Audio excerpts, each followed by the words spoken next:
Hey, Mordred. Communist. I'm Hello. gonna have the team leaders come talk to you a little bit. Okay. Introduce themselves to the stream. Sounds good to me. Here's last year's winner, Yep. Antara. Hello, Mordred. Antaratha, I remember you. Yeah. How's it going? Yeah. Yeah, fine. I mean, apart from the stability being terrible. Do you want to we've been just a bit- take a minute to explain to our viewers which nation you're playing as and which faction? Yeah, my team is the Co-Prosperity now.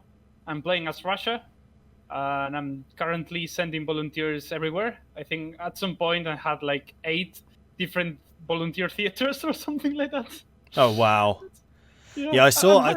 I think it's probably between you and Sweden, or maybe Ukraine, for who's sending the most volunteers. Like, you've all been super invested. Yeah.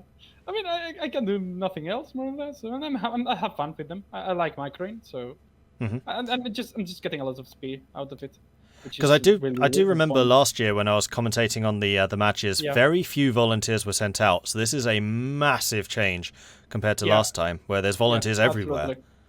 Yeah, I think maybe people got the idea that XP is actually really fucking important, and there's few ways to get experience. I mean, I think there's few wars, like there's no Spanish Civil War. Russia, now I can actually do the Caucasus War till really late.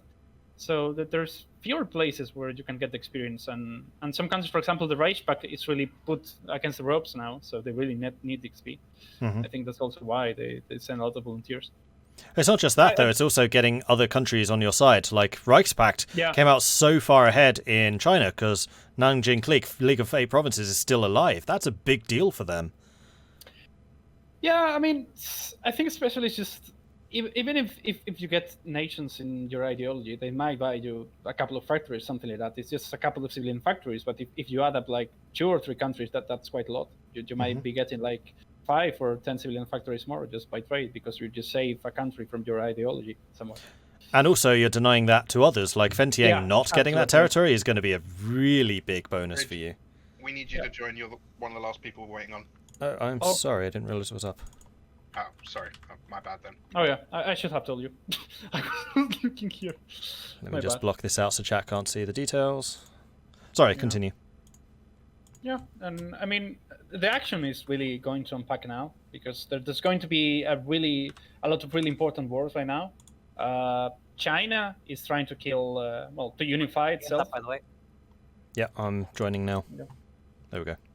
So you should probably look at that and see what happens in China. Also, the US Civil War, it's happening. We have volunteers there, and personally, I don't like what the US is doing. I think pushing both against the AUS and against the syndicalists at the same time is a bad play. And I think it's probably going to struggle in the long run. Yeah, I don't like what it's doing at all. My prediction in that right now is actually that the AUS is going to win. I'm not that convinced about the USA. I mean, if the AUS wins, I won't mind that. Because they're taking much more territory from the center. The Pacific states could still do something, but I have a feeling they're going to struggle. And the CSA, actually the USA is pushing hardest against the CSA. Yeah. I mean, the thing is, like, there's no way one of the AIs win. The USA is going to win. The thing is, what the USA is doing is splitting the field resources. You have to rush the CSA as fast as you can and not let them take anything. CSA has taken all of New England. New England should be all for the US. Yep. So just by seeing that he doesn't control New England, I see that he's done a great mistake. And he's going to take way longer to kill CSA and then to kill the AOS. Yep. And even then, he has to kill the PSA, which we're going to be sending volunteers to. And the PSA has taken most of the Rockies. So that's going to be a long and brutal fight. Yeah. Anyway, I should let you get back because we're about to unpause. Well, good luck. And thanks for joining us. Oh, no problem. Okay, so that was Antharath, who is the leader of the Co-Prosperity Sphere, and is Russia, the Russian bear.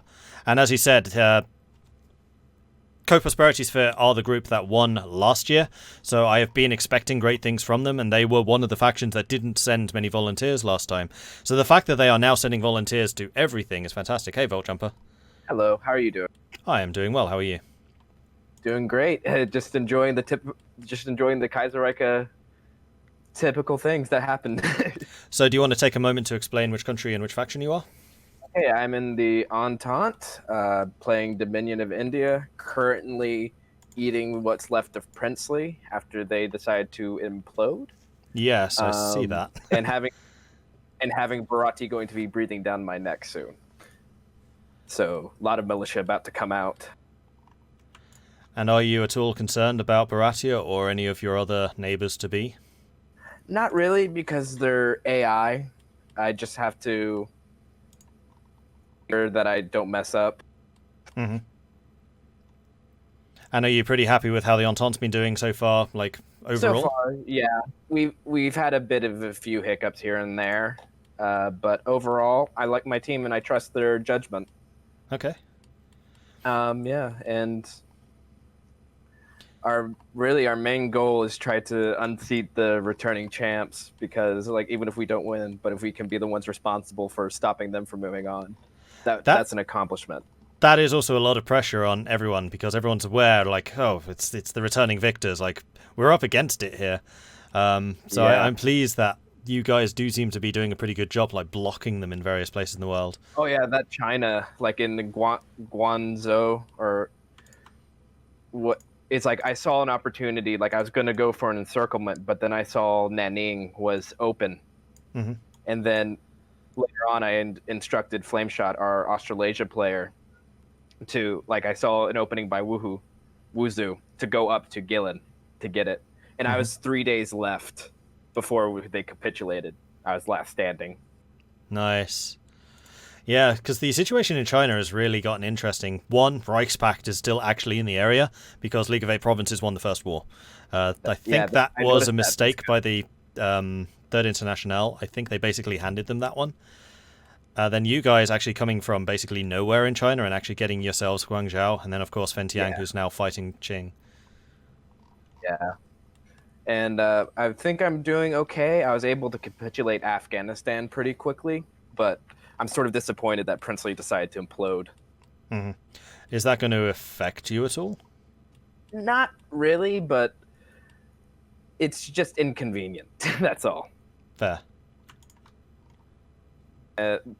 My team has sent me a ton of convoys, ton of equipment. Yeah. So right now they're sort of focusing on America. Chat was kind of joking about the early lend-leases while you were fighting Afghanistan. It's like, India's going, oh great, you brought me loads of boats. What's in them? They're like, it's just the boats.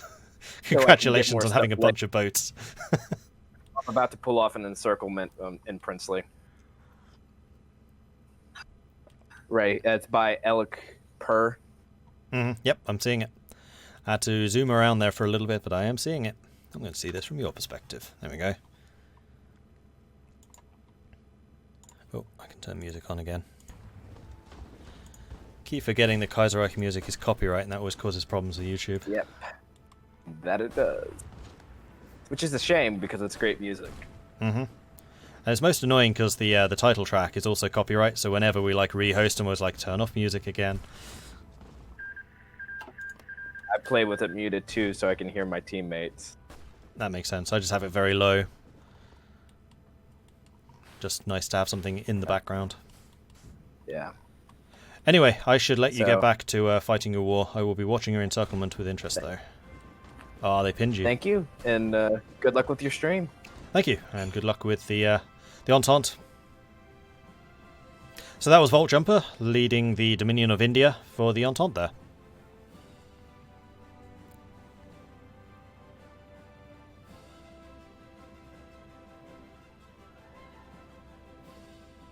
Indochina has a focus tree, whilst the Philippines don't. Really? That I had never noticed.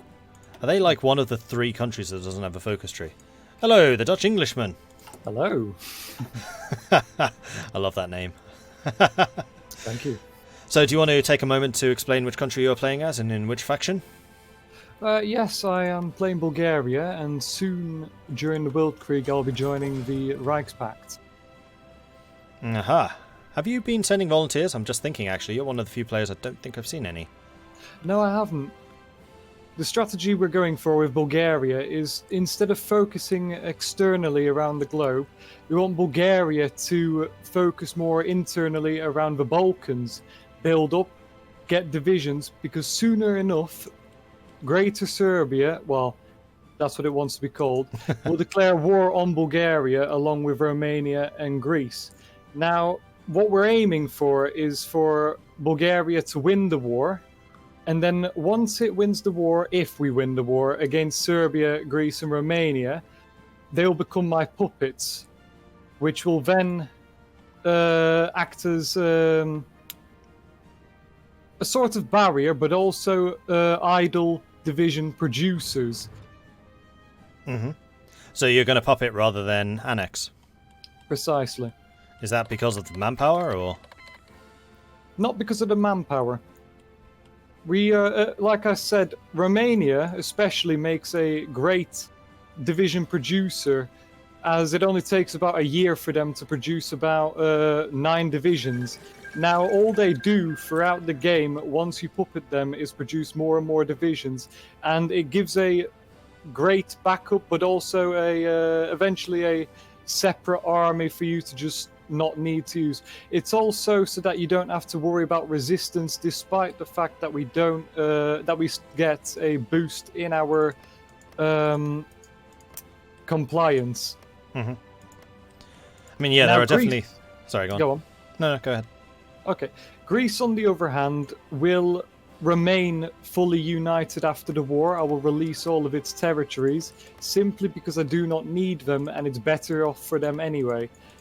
When the war is over, I will be going after Turkey, well, the Ottomans, and then giving Cyprus back to Greece for no particular reason other than just looks nice. Fair enough. And I know from my own experiences that Greece can get a pretty decent navy, so giving them some more ports, not necessarily a bad idea. Yes. Very good. How are you feeling about how the Reichspakt is doing globally, strategically? Everything is going to plan. Of course, we've had a few bumps with Austria desyncing, so we'd have to get a replacement player with a little less experience, but we're guiding him through, and it's going well. Mm-hmm. We hope to accomplish our plan of. By the way, does who can hear our plans if I were to explain them? I would be careful. I wouldn't say them. I wouldn't say them. Well, I'll just leave it at this. We hope to accomplish our plans, and as far as everything's going, it's going smoothly. Mm-hmm. So I'm just noticing that the CSA rebels have just risen up in the PSA. Are you happy with what happened in China? That seems to have really come out in the Reichspakt advantage. Keeping the League of Five Provinces alive is huge. Precisely. One of our strategies is to send as many divisions. It's not a unique strategy, of course, but it's always best as the Reichspakt to keep as many allies in as many parts of the world as you possibly can to give yourself an advantage against further away and more distant enemies such as the co-prosperity sphere, and China gives us that. Yes, and also keeping the League of Five Provinces alive keeps Germany East Asia a lot stronger. Those two really feed off of each other. Of course. There's a lot of mechanics there. It's one of my favourite nations to play as, actually, is League of Eight Provinces. They're really good fun. Yes. We did hear... Go on. No, go ahead. We did hit a slight bump in Indochina, but other than that, we hope to solve that very soon. Yeah, I don't think there was very much you could do about it, because the German East Asia AI is quite probably the worst AI in the game. It's terrible. And they've lost all of their divisions. They're down to just one. But if Germany can intervene there, because that fight's been going on for a while, and eventually Germany can intervene, and if they do, that would be quite interesting. In fact, are they allowed with the game rules? Germany intervene?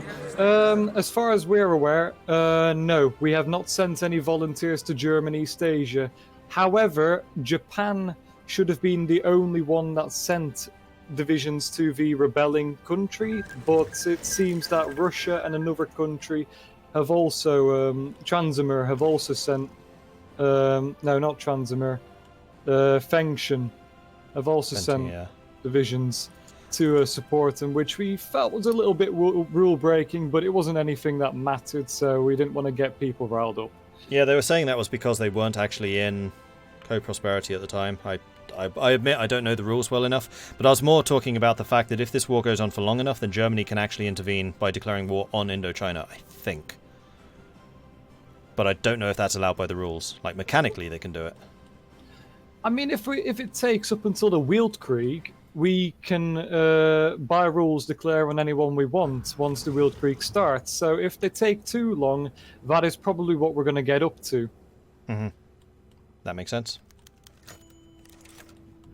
And you still have the big navy out there, which can counter the Japanese. Yes. Well, not exactly counter, but be a problem for, put it that way. Yeah. In fact, we're very confident in our navy, but not just for our naval skills, as our main player, the German Empire, played by Tyrant, is incredibly skilled with navy. He's got, well, you'd have to see for yourself, to be fair. It's undescribable. Okay. I have a bit of a reputation with navies as well, so I will be watching that with interest, shall we say.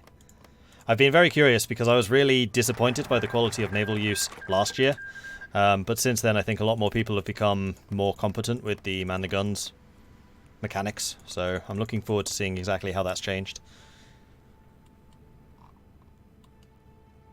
Anyway, I don't want to keep you for too long. I understand that you have things to do, and also good luck in your war against the Balkans, the Balkan powder keg, which you definitely have absolutely no hand in triggering at all. Good luck.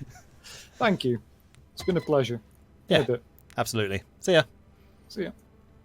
Okay, so that was the Dutch Englishman who was playing as Bulgaria in the Reichspakt, giving us some details about what was going on there, and also saying that Germany apparently has a very good naval player, so we shall see exactly how that works.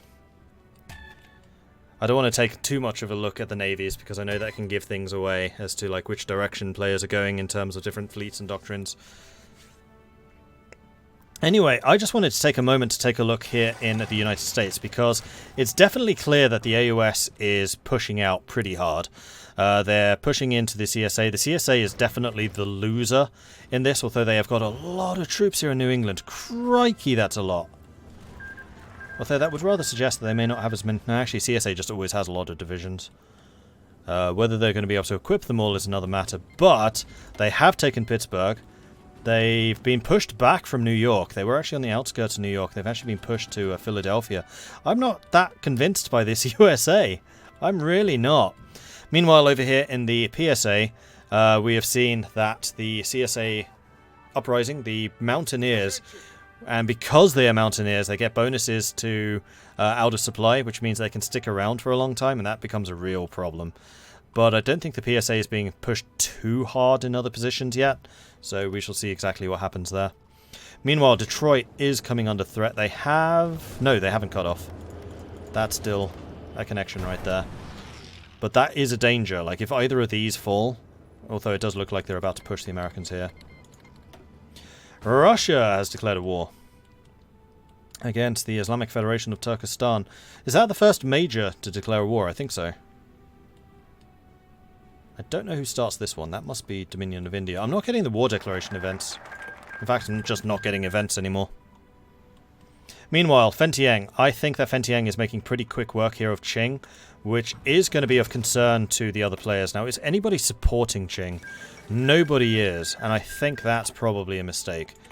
Bring in a couple of volunteers. It was a very narrow front, at which point the volunteers could have made a huge amount of difference. Now they've really pushed out. I think the difference in numbers is going to count against them. No, Qing's still got a lot of numbers. Industry, though. Fentiang's industry is ridiculously strong.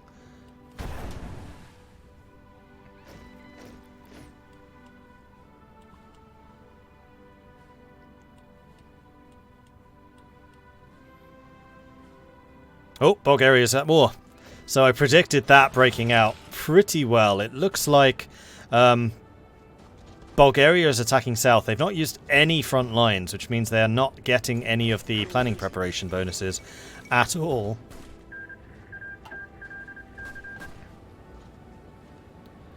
But then again, they are completely infiltrated. Enemy has got a 100% intel network against Bulgaria, so planning preparation wouldn't have done anything for them anyway. That's interesting. I don't think I've ever seen it that bad before. But they are trying to push in against Greece, going after Thessalonica, which makes sense because it is isolated, and if they take the port unreinforceable. But otherwise, they seem fairly content to just sit and take the damage. They were talking about going after the Ottomans after this. We shall see if they're capable of doing that. I did notice when I was talking to the player for Bulgaria, the English Dutchman, not using their dockyards at all, so not trying to build any convoys, probably to save resources. Resources I think I can check. So yeah, they don't want to be buying in too much steel. And the Ottomans are demanding Thrace. Are they going to give it up? They did. So they've just averted war with the Ottomans. I was wondering what the outcome of that was going to be. It's not a cutoff near Illinois because there's a strait in the Upper Peninsula of Michigan. So there is. Never mind. Oh, the USA has taken Detroit. So the USA is slowly clawing territory against the CSA. CSA is being beaten up over here, and then as soon as that's dealt with, that's going to release a bunch of Pacific States units. They've got like 24 divisions out here, which will then be sent to the CSA borders and probably more specifically the AOS borders. But right now, this is definitely looking like it's going in the AOS, pro-AOS. Meanwhile, Fentiang has taken out Qing. That was an incredibly quick war, which is definitely going to be alarming other players. I think it was a big mistake not to be backing Qing there, especially for the Reichspakt. Is Germany at war? Germany's not at war, so they could have definitely been sending volunteers. Again, Germany's reluctance to send volunteers, I think, is counting against them. And that's going to be putting now more pressure on the League of Five Provinces. Fentiang immediately going after Shandong. They were already in the war because they were with Qing, so that's not a surprise. But this is a big boost for Fentiang. The fact that they were able to take Qing that quickly and that easily, that's a problem. That's a big problem. Meanwhile, India is now at war with Bharatiya, so now fighting a two-way war against Bharatiya and Princely Federation. Hey, Wyman. Oh. Fucking Reichspakt not putting in any volunteers into Fengtang. Yeah, Qing fell incredibly easily there. Yep, no guns, no nothing. Everything we did in China, stupid. I don't think they can send guns because Fentiang didn't have ports. Oh yes, they do. Never mind. No, sorry, yeah, Qing does have a port. Yeah, that's what I was just checking. So, how do you think things are going at the moment for the Third International? Well, we won Patagonia. The USA is a total fucking idiot. So it's going pretty horribly. Yeah, I am predicting an American Union state victory at the moment. What do you think? I agree. Which is hilarious. Do you know that we gave them Detroit and we gave them the Midwest and we was like, hey, it's open, take it, capitulate it, and you see how far they've gone. Yep. Yeah, America, I think, that's a problem for the Entente. That's a very big problem. He's just straight up battle planning. He's obviously just drawn a line and just said full attack because he's just full frontal attacking. He's losing so many troops. Yeah, I mean, usually I'm an advocate of the battle plan compared to many multiplayer players, but in America it's the one place where you absolutely cannot do that. Yeah, sucks. It's too big a front. It's way too big a front. And you just lose troops. Like, it's going out freaking style. I'm sorry. I'm just annoyed because this heavily annoys us because it essentially hands the co-pro the win. Not necessarily. Reichspakt is also going to be very strong. I mean, I think the deciding factor is going to be Fentiang versus League of Eight Provinces, and then American Union State versus Pacific States.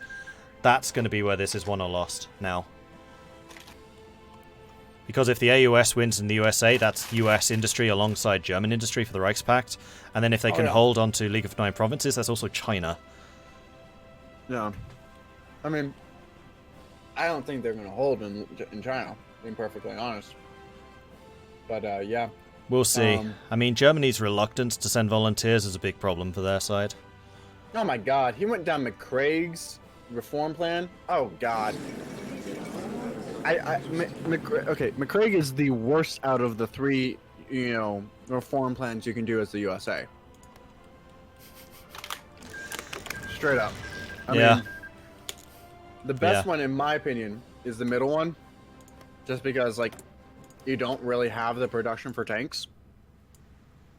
And that's just sort of how it goes at the end of the day. But I need to remind myself what that side is. Oh yeah, infantry. Yeah, because like McCrae's is, I mean, it's not bad, but it really doesn't do much, right? Where like the middle one does a lot. Like you get org, so you can hold longer. You get towed artillery, attack, which honestly is how, if you're doing 20 or 40 west, is how you do get the majority of your soft attack. And I'm just annoyed. I'm just a little salty. I don't think I've ever seen this, but the USA has 0 fuel. Wait, what? USA has 0 fuel. I shouldn't be laughing about this, but this is a train wreck. Anyway, let's look away from the USA. I don't want to be. I'm sending him 50,000 fuel right now. I'm sending him 50,000 fuel. If he denies that, I'm actually going to start screaming at him. Yeah, I'm not going to say more about that because it's unfair because you're getting streamer perspectives for now. So how are you feeling about? He took my fuel. No, he has 50,000 fuel. All right, how are you feeling about the potential war against the Reichspakt when the Second World War actually kicks off? It's going to be a lot harder because we were planning on the Reichspakt not having any rubber. Because we were expecting a competent USA. But the Reichspakt's still going to have German East Asia, like they still have Singapore and Malaya. Well, that was the plan was one of the 2 people were going to kill him. It was either going to be Copro or Entente was going to take Malaya. I don't really care who. Actually, I preferred that it would have been Malaya. I mean, the Entente versus that. But, it is what it is, right? But it's going to play a lot harder because the essential thing that we're doing right now is we're trying to play an air game against them, which is going to be a lot harder if they have rubber. Like, we should have some rubber, but they'll have more rubber, which is... I mean, I've got to say, the Indo-Chinese Union did a massive amount of damage to German East Asia. They are probably weaker than you would normally expect from an already weak... Yeah, well, I also think that the German players are low incompetent because we have encircled no less than 15 Reichspakt divisions in Argentina. We encircled and destroyed no less than 15 of them. I wasn't even watching Argentina. I totally forgot that was on.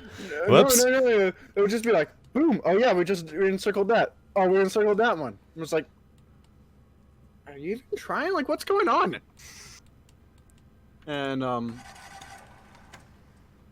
like, I've gotten massive amounts of air XP, so I have fully upgraded fighters.